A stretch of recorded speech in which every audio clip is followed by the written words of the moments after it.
What is one audience you are living for besides God, and how can God fulfill what you're looking for from that audience? Hi, my name is John McNamee, and this is the reflection to my last video, Audience of One. It's been a little bit more than 2 weeks since my last upload, but as always, that's for good reason. As I've explained in the past, God has still been working in my life tremendously, and yeah, I'm confident that I don't even have to tell you about all that He's doing, because whether it's through these videos or through my music or just through my life in general, you're gonna see how God has been working through me mightily. But yeah, life is good. I'm happy to be back. I'm actually going to introduce a new vision for this channel towards the end of this video, and it's tied into the reflection, which is really nice. But yeah, quickly before we get into that, one thing I will recap is that I got baptized. I got baptized on Sunday, November 9th.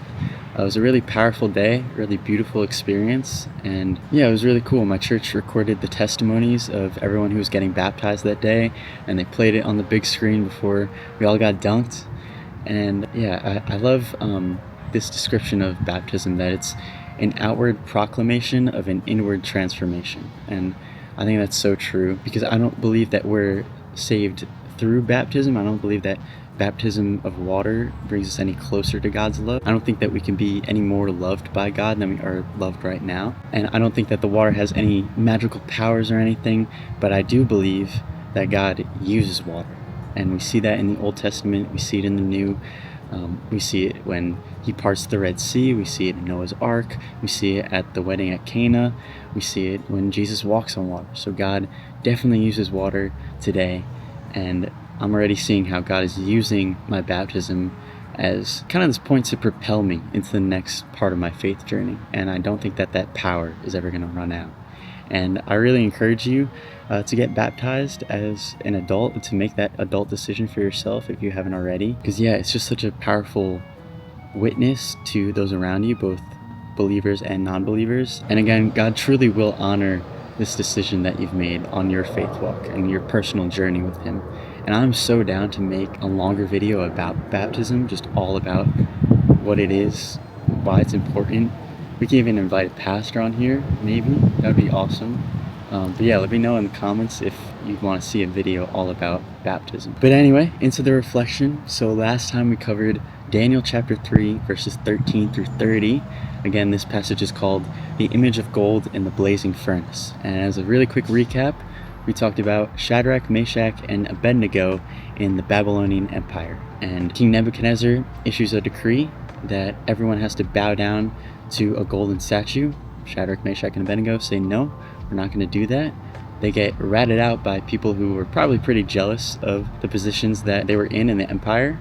And so they're brought before King Nebuchadnezzar, and essentially, even though he's very furious with them, they're just like, sorry, like, we're just not going to bow down to the statue. We're not going to worship anything other than our one true God, because we believe that He's the one true God. And so from the get-go, the punishment for this was that anyone who didn't bow down would be thrown into a blazing furnace.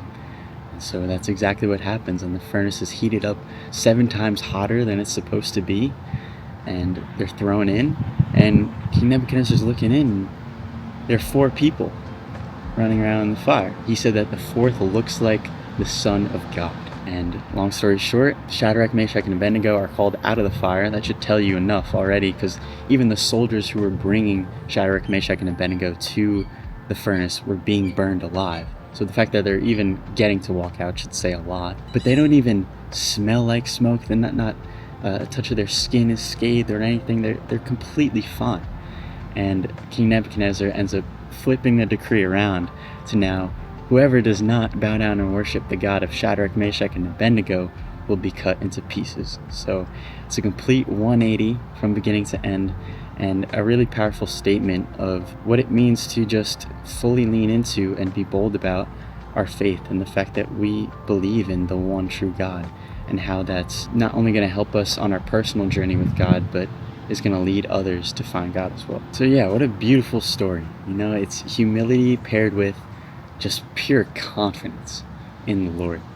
And let's discuss how that's been applying to my life. So I'll admit this is not my first time recording this video. It's actually my third time thinking about the response to the video. The first time I just didn't really like the end product. I was kind of being pressed for time. The sun was setting, and I know that I have to deal with all the lighting and stuff like that, and I feel like I was kind of just rushing through my message, and it would have been a good video.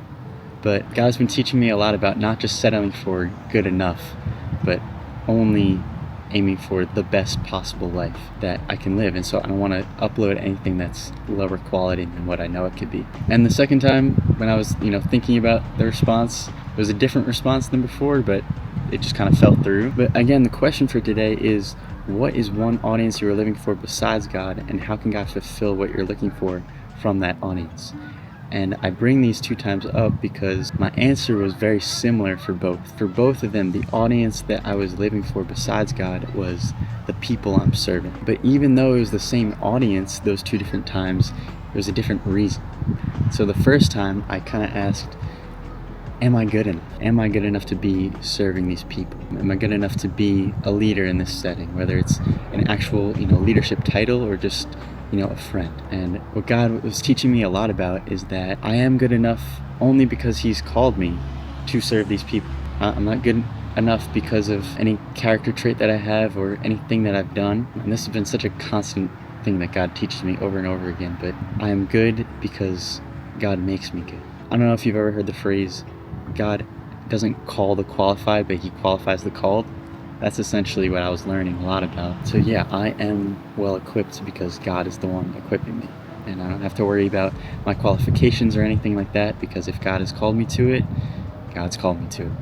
But nothing more has to be said. The second time around, I was kind of asking the opposite. I was asking, am I flawed enough? And I'm phrasing it like that to put it in contrast to the first time. But this is something that I don't think is talked about enough, and it really randomly came up in a conversation that I was having with my friend. But it had come to my attention that in especially those kind of formal leadership settings where, for example, I get the honor and privilege of leading the ministry at my college, I didn't know that this was happening, but I guess it's pretty common in a leader-follower dynamic where the followers kind of view their leader as higher up than they actually are. And I think that this kind of dynamic exists between every leader and follower relationship except the one that we have with Jesus, where we actually view Him, our leader, as lower than He actually is. But yeah, in the midst of me, preaching all this joy and goodness about God and how He saves you from your troubles, without me actually sharing anything about my life, that was actually damaging to them, because yeah, they're hearing about all this joy and all this goodness and love and peace and fulfillment in the Lord, and yet it's coming from someone who they think doesn't really have any flaws or doesn't struggle with all that much, and that couldn't be further from the truth.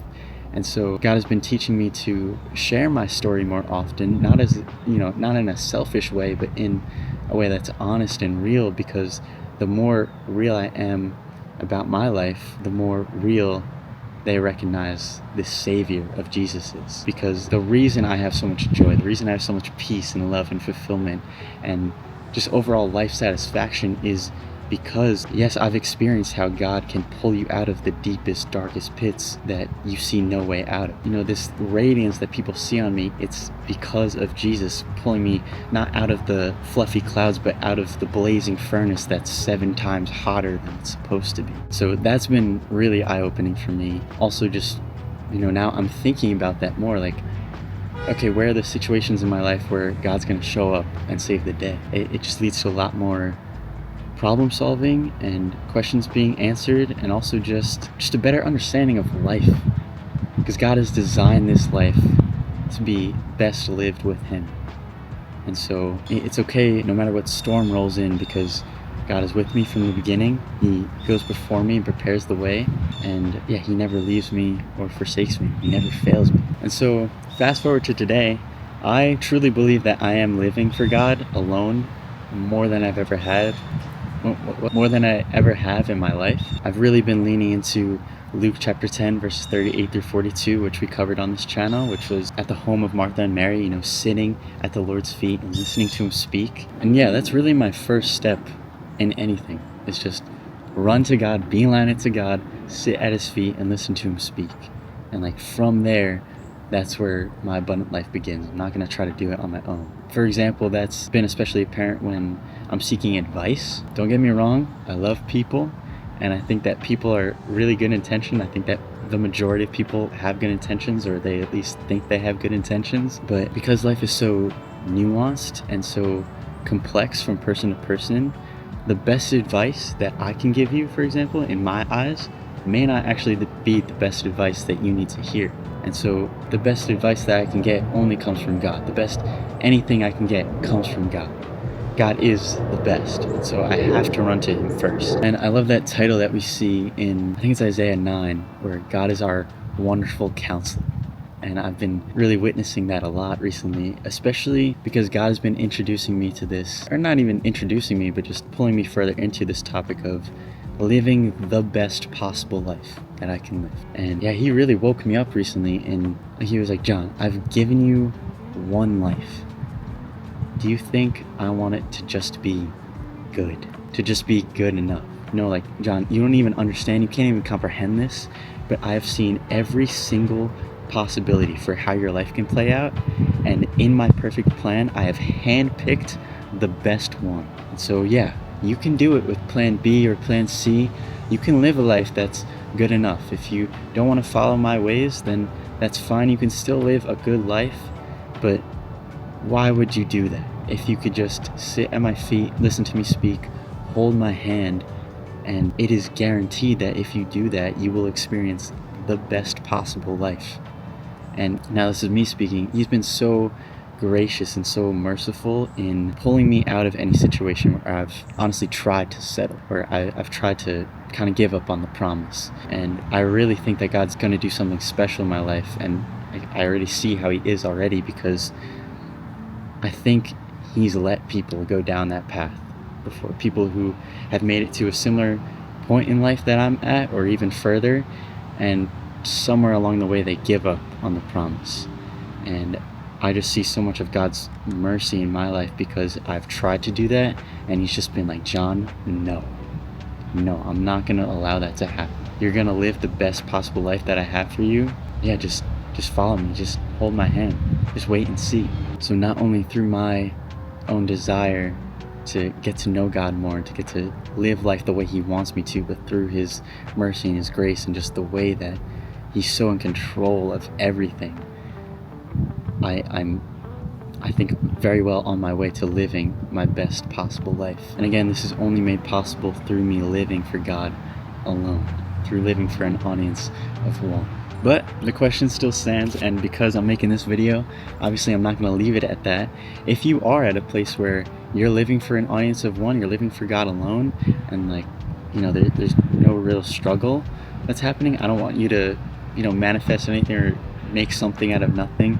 I think that's a really good place to be, but at the same time, I want to encourage you to answer this question with me, because I think, and I know you're going to see in this reflection, that it's often in the places we least expect trouble to arise that are most vulnerable to trouble arising and creeping in. And so even if you think you're good in this area, if you think you're living for an audience of one, try to look for another audience that's not God.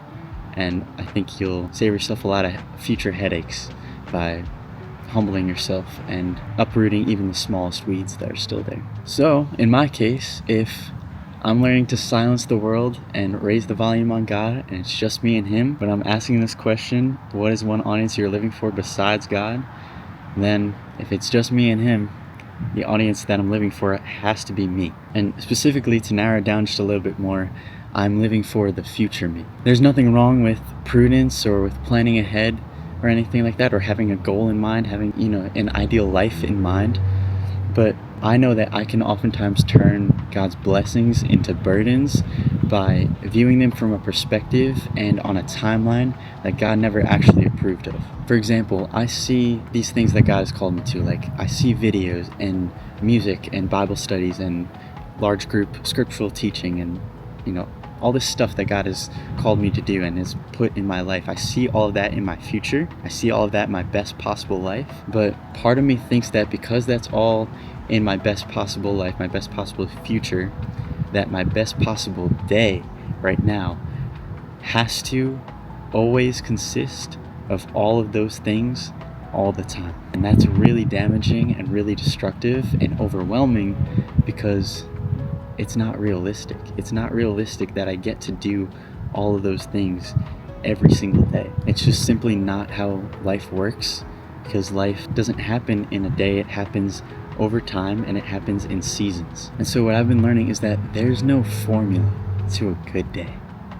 And that's good news. That's good news because the only formula to a good day is, one, us rejoicing and being glad because today's the day that the Lord has made, and two, glorifying God in everything that we do because we recognize that God has every day of our lives, today, tomorrow, the next day, the day after that, all planned out and all ready for us to, again, walk into this best possible life with Him over time if we just follow Him. I've been thinking a lot about 1 Corinthians chapter 10, verse 31, which says something along the lines of, so whether you eat or drink or whatever you do it all unto the glory of God. And that's so good because I'll use an analogy here, like whether I'm working on videos or I'm working on music or working on my body, right? Working out. I might be able to do two of those three things every day.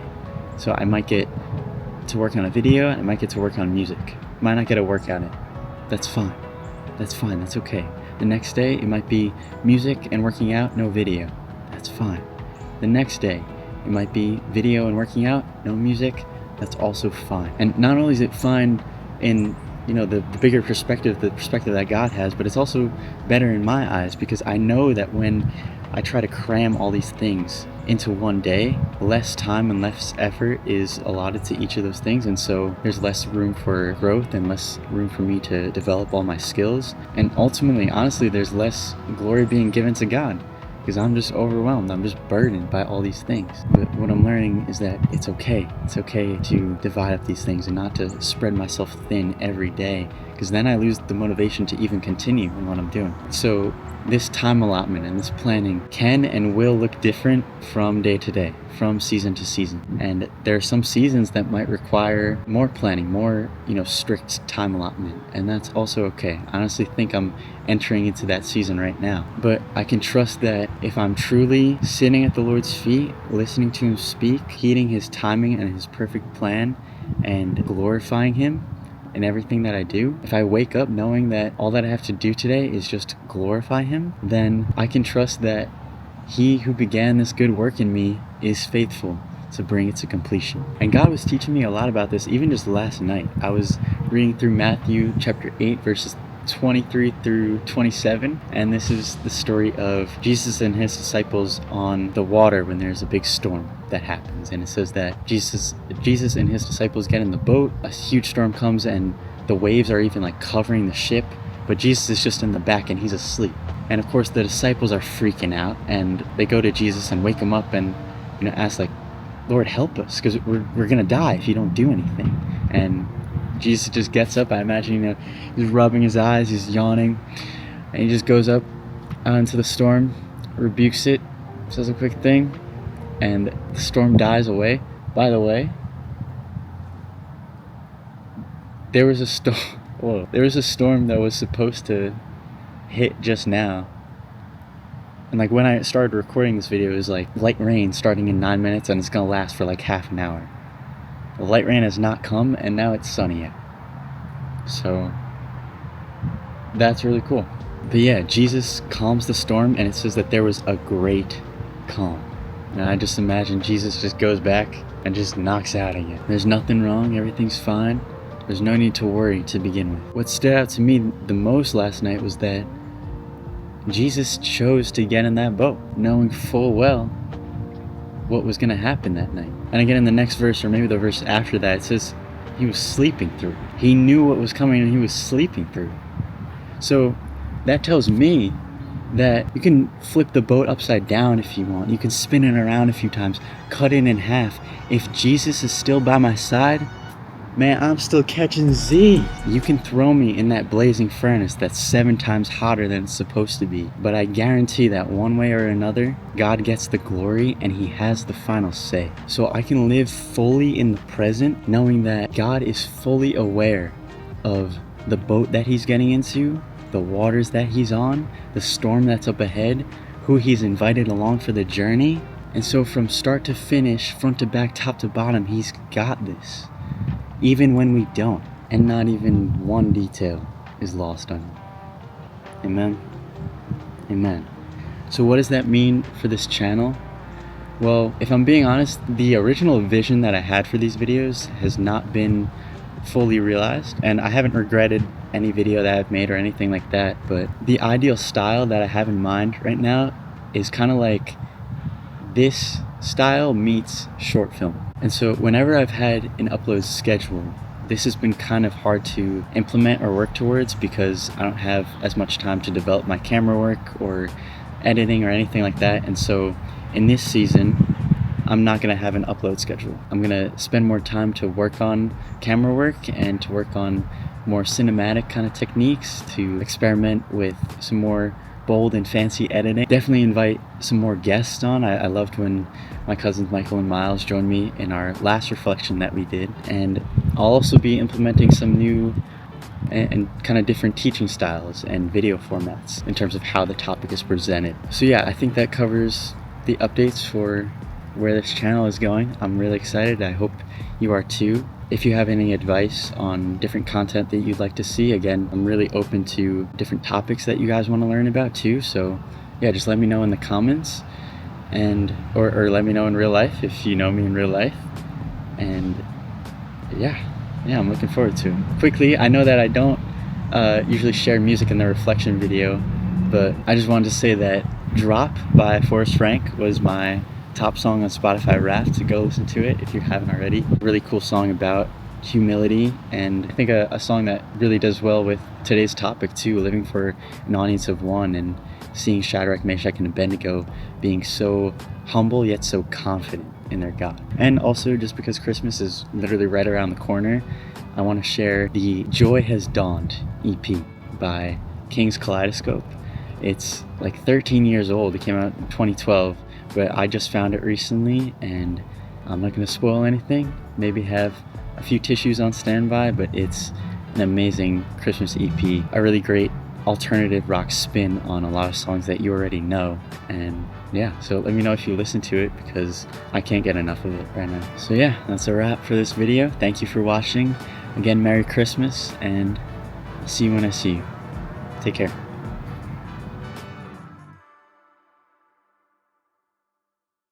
And yo.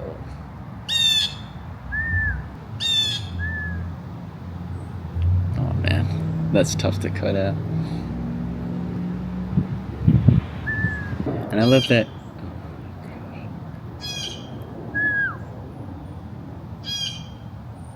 And I love that title that we get. And you can throw me in that. You can throw me. You,